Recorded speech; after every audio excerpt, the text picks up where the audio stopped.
Bonjour à tous et bienvenue dans cette nouvelle vidéo. Alors aujourd'hui, je vais vous faire découvrir un site qui s'appelle hevx.fr et qui va vous permettre de planifier vos longs trajets, notamment sur autoroute, en complément ou peut-être même en remplacement du planificateur de votre voiture électrique ou de le planificateur comme ADRP. Alors, le principal reproche que j'ai à faire aux planificateurs comme ceux de la Tesla, par exemple, ou, euh, ou le ADRT, c'est qu'en général, en fait, l'algorithme va vous calculer un itinéraire optimisé, mais selon ses propres paramètres. Et quelque part, il va vous imposer votre trajet en vous disant, en vous donnant en fait les arrêts recharge auxquels vous allez devoir vous arrêter pour arriver à destination. Alors, vous pouvez bien sûr jouer sur les paramètres pour pouvoir en fait, changer les arrêts recharge, etc. Mais ça devient rapidement compliqué et fastidieux. Alors que finalement, des fois, on a juste besoin de la liste des stations de recharge sur notre itinéraire, de pouvoir les choisir et de faire notre itinéraire par nous-mêmes. Et de retrouver ainsi, d'une certaine manière, cette liberté quand on avait lorsqu'on voyageait en voiture thermique. Donc, je vais vous montrer déjà par exemple ici sur la Tesla comment on réalise une planification. Donc là, je vais aller sur navigation. Je vais choisir sélectionner ma destination, ici par exemple Arcachon, et puis je vais lancer le calcul de l'itinéraire. Donc là, le planificateur a fait le calcul de l'itinéraire et me propose ici deux arrêts recharge, un arrêt recharge au superchargeur d'Orion et un arrêt recharge au superchargeur de Terrigo.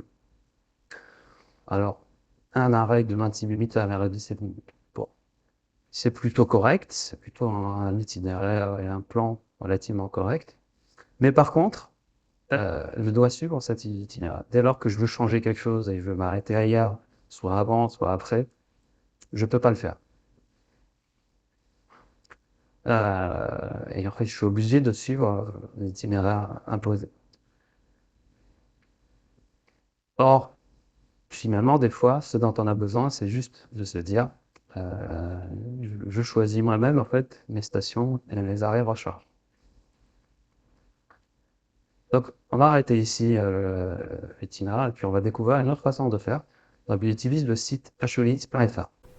Donc là, je vais aller sur le site hevx.fr. Voilà. Et donc, ce site web, en fait, c'est un outil qui va vous permettre de trouver les bandes de recharge de véhicules électriques sur l'autoroute. Donc, je me rends sur le site. Et donc, la page d'accueil, c'est une carte où sont repérées l'ensemble des stations de recharge sur les aires d'autoroute ou les aires de repos. Sur donc principalement les autoroutes ou les voies express. Donc en France, en Belgique, en Suisse, pardon, et en Belgique. Et donc là, je pourrais, euh, par exemple ici, utiliser l'outil de filtre pour pouvoir sélectionner par exemple un réseau en particulier. Par exemple là, je vais cliquer sur FastMed, et donc là, je vois toutes les stations FastMed qui sont sur des aires de repos et des aires d'autoroute. Et ensuite, après, je peux sélectionner une au hasard et voir donc où elle se situe et puis le nombre de prises qui sont installées. Donc là, je vois qu'il y a 8 bornes 300 kW, 2 bornes 50 kW en type 2 et 2 bornes, 2 bornes en CHAdeMO et 2 bornes en type 2. Et ce qui va nous intéresser ici, c'est la fonctionnalité de planification d'itinéraire. Pour ce faire, je vais déjà me géolocaliser. Je vais cliquer ici. Donc là, il m'a géolocalisé. Et à partir de là, je vais pouvoir recliquer sur le point qu'il a déterminé et faire itinéraire à partir d'ici. Donc là, je vois l'apparition d'un drapeau jaune. Et donc ce drapeau indique mon point de départ. Et donc ensuite, après, pareil, je veux toujours me rendre à Arcachon. Et donc j'ai deux façons de faire. Soit je navigue via la carte jusqu'à Arcachon, ici, Soit je peux venir ici avec la loupe rechercher la destination en tapant les premières lettres et donc là, mettre Arcachon. Et donc là, je peux indiquer qu'Arcachon est mon point de destination. Donc vous voyez, il a été très rapide pour calculer l'itinéraire. Maintenant, on va pouvoir dézoomer pour voir l'itinéraire. Voilà. Donc là, j'ai l'itinéraire depuis le point de départ jusqu'au point d'arrivée. Je vois que c'est un trajet principalement sur autoroute. C'est l'objectif ici, c'est vraiment pour faire des longs trajets, donc en allant le plus vite possible. Et donc là, je vois, tu me donnes des détails sur l'itinéraire. Donc la distance, c'est 604 km et la durée estimée, c'est 5h16. Alors là, c'est une durée estimée sans compter tous les aléas qu'on peut rencontrer sur un trajet, que ce soit les bouchons, que ce soit les travaux, et il tient encore en compte des arrêts recharge.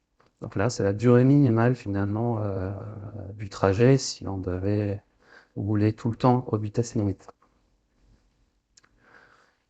Et donc là, maintenant, ce qui va m'intéresser, c'est de retrouver mes stations de recharge et de voir en fait finalement sur tout le long de l'itinéraire quelles sont les stations de recharge où je peux m'arrêter. Donc ici, je vais pouvoir cliquer ici sur ce troisième bouton ici. Je clique ici. Et là, j'ai la liste de toutes les stations de recharge sur mon itinéraire. Et donc là, je vais pouvoir sélectionner la station, la première station où je vais m'arrêter. Alors là, je dispose de 74% de batterie. Donc là, je vais pouvoir m'aider de l'outil d'estimation de l'autonomie de la Tesla pour voir quelle est l'autonomie dont je dispose. Donc là, je vois que je dispose de 276 km d'autonomie. Étant donné que récemment, j'ai principalement roulé sur autoroute, je pense que cette estimation est très proche de la réalité. Donc j'ai une basée là-dessus pour faire ma planification. Donc je reviens sur l'outil. Et donc là, je vois que potentiellement, j'ai une borne à 236 km, une station Atlante, donc sur l'aire du Chavannon, sur la 89, qui pourrait être intéressante. La suivante est inatteignable, puisqu'elle est à 400 km. Et la précédente, elle est trop tôt. Moi, j'aimerais bien rouler 236 km, ce qui correspond à peu près à 2 heures, 2 heures et demie de roulage, ce qui est correct. Donc là, je vais la sélectionner.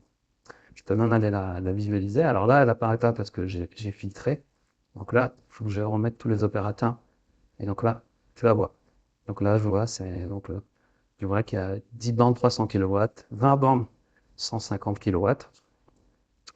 Donc c'est ce qui est repris ici. Et je vois une autre information qui est très intéressante, c'est qu'au fait, il m'estime le temps moyen d'attente en cas d'affluence. Alors c'est une estimation statistique, c'est pas le temps réel, donc c'est pas aussi précis que si l'information était temps réel. Mais maintenant, c'est assez intéressant parce que ça me permet de voir que si j'arrive à cette station et que l'ensemble des bandes sont déjà occupées, je n'attendrai statistiquement qu'une minute. Voilà.